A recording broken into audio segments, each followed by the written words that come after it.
Hello ladies and gentlemen, welcome back to Demons Souls. In this one we are going to be doing the Latria Dark World event.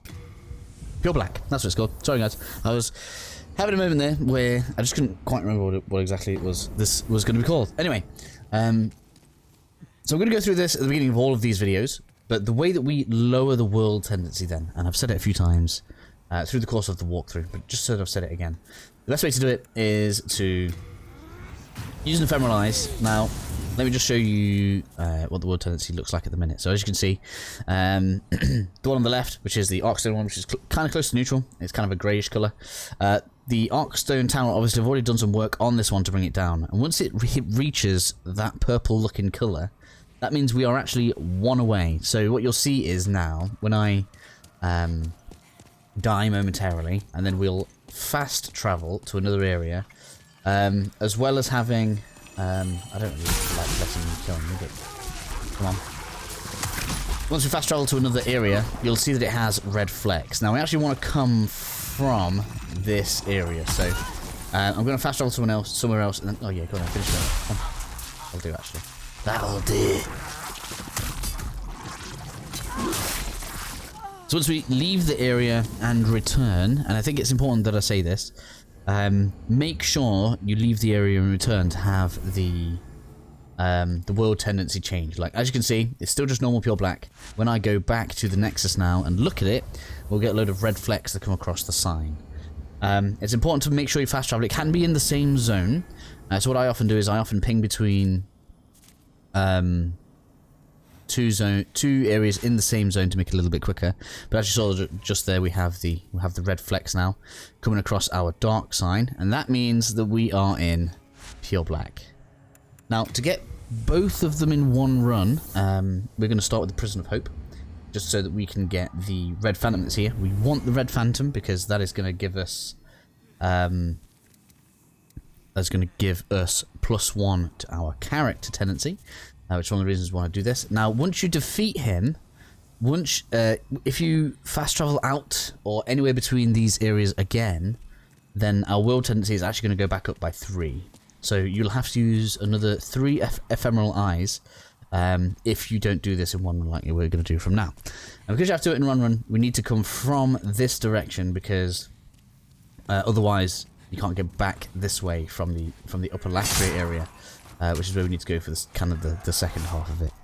So I'm just going to run through this as quickly as I can. There's not really too much else for me to say on the way there, other than the fact that I'm using fire instead of magic right now, because the Rydell guy that we're going to be fighting against is fairly resistant to magic, and we want to make sure that we are able to dominate that. Number here, number 2. Fireball, apparently really effective. Does the job. Now once we've done him, obviously we're going to be passing through to Upper Latria, and then we need to get back. We need to get down to the swamp. We've got 2 things to do down there.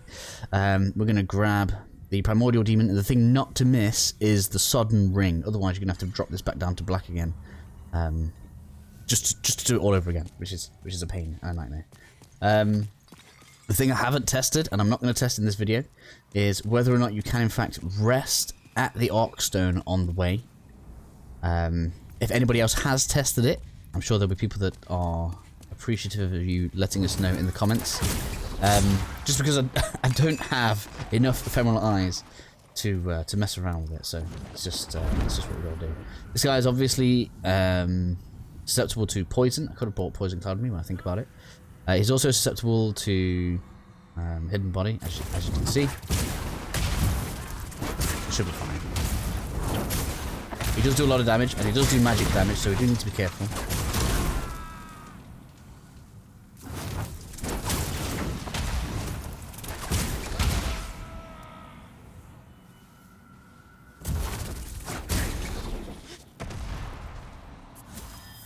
When he rolls to the side, we roll back. Just to give ourselves that distance so we can keep him pelting him with fire. We roll back, look. So I can do this. Let him close the distance now. That staff does magic damage, so as a caster it is going to do a lot of damage to you, so just be careful. That's going to give us his phosphorant pole. It's not trophy related, but if I'm going to do a walkthrough, it needs to be there. I don't think there's anything else up here in black. Nope. Now we get to go. I might as well equip the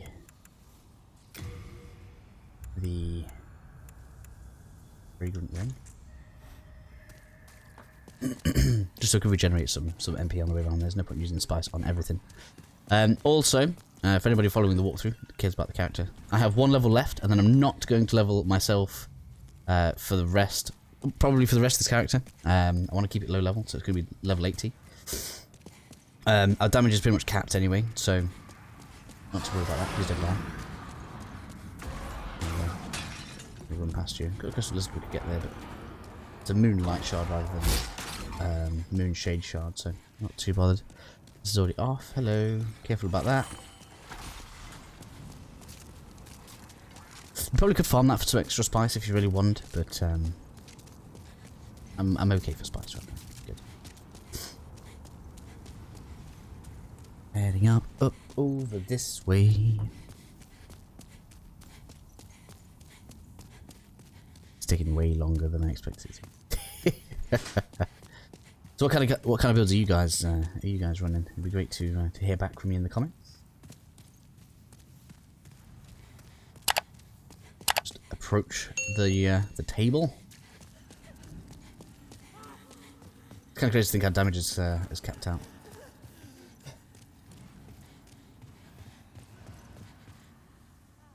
Let's get this. Okay, so now we're up here. Start showing you the way to the Cling Ring and the Primeval Demon. Now, obviously, with the positioning of this in the walkthrough, this is because very soon we'll be going through the Poison Swamp and the Cling Ring. I don't want to call it essential because I did it without it in my stream, but it's going to make life a lot easier for us. What do I have fireballs do against these? I've never really tested against these. It's about the same. 269. Well, that was without the magic shots on it. Those enemies are going to be a little tougher now, so just be aware of that. It should also drop more loot. Oh, come on. Don't unlock just because I hit it. It's called not fair. Didn't take me 2 hits to thing anyway, I might as well keep the 237. So kind of a similar amount of damage. Doesn't really matter which one we hit them with, so might as well use this one because it takes less MP. Mana points, magic points. I can't remember what they actually call it in this. What do they actually call it? MP. Ah, it is an MP.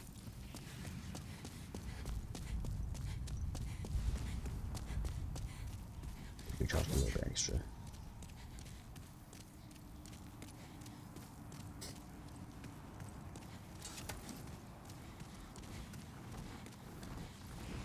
Okay, up on you. Is it the right angle? Yeah, it is. To you down. Let's take some of this. I'm gonna leave my shield out soon, aren't I?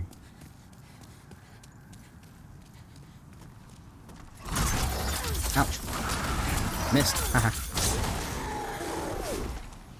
Burning through spice on this one.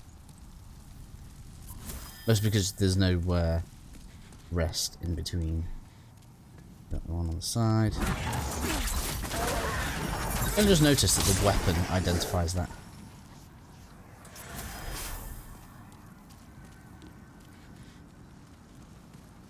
Got loads of grindy things to do. Pure Bladestone is going to be a pain, especially as it's for an achievement. There we go, it's that.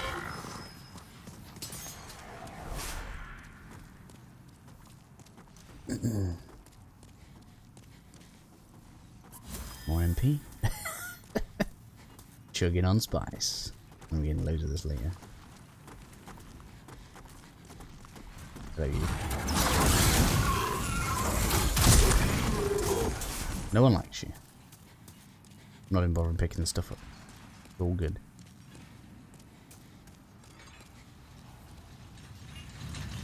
Almost there. So just make sure you don't die when you're doing this.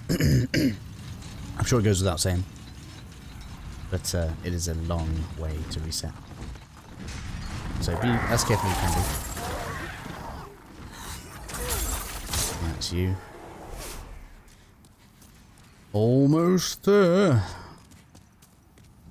Trying to think which lift is best. I think they're both kind of the same. I think we'll go with Yurt's cage. That should be a little more intuitive. Yeah, a little bit more intuitive from this side. This will drop us near the sodden ring. But then we kind of get out towards... I mean, you can get out either end actually. You can just come back up one of those to get back out that way, can't you? Then there's no enemies. But anyway, down this way. I think it's probably one of the longer Blackwood Tendency events. The Stonefang one is dead quick. You just drop back down to where Skirver was and kill him. The...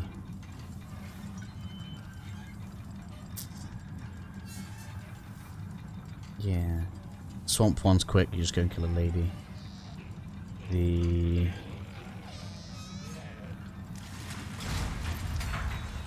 I suppose you could say the Boletaria one is a little longer, mostly because they're quite at distance from each other. Well, nearly. I guess that's almost worth switching.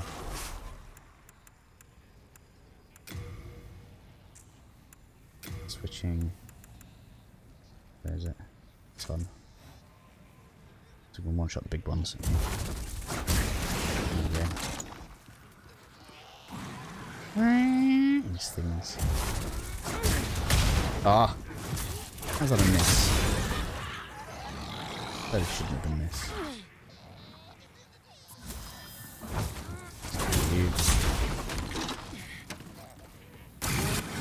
Get out of the way.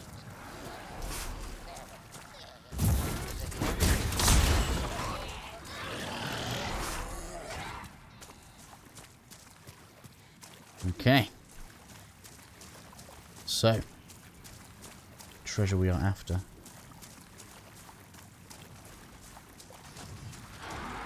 Over here.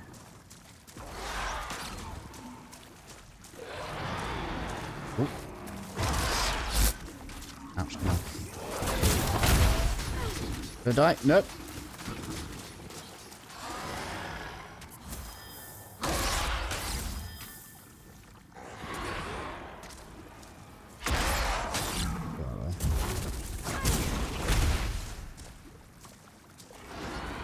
Charging up. One more.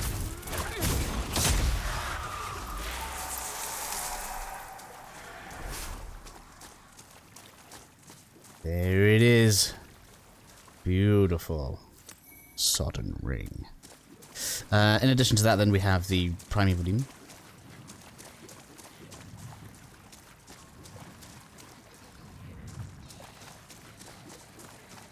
We are all done. This video. Now the cool thing is, once you've done these in a playthrough, or however you want to divide it up, if you're doing it just trophies or whatever, suddenly you don't have to worry about world tendency quite so much. A little bit easier to manage, in my opinion. You can kind of just enjoy playing through the game. So at this point, then. We'll call this crossroad here the anchor point from which you can kind of find your direction here. You'll want to go over this way, so past these steps, and we're going to go to the left. This is actually going to be where the, I want to call it the Ring of Plague Resistance was. And you'll see it. It's going to be the first primeval demon we've seen on the channel, but they're kind of hard to miss. Look at it. Like a sausage with a brain bug. In fact, I'm fairly positive that's where they got the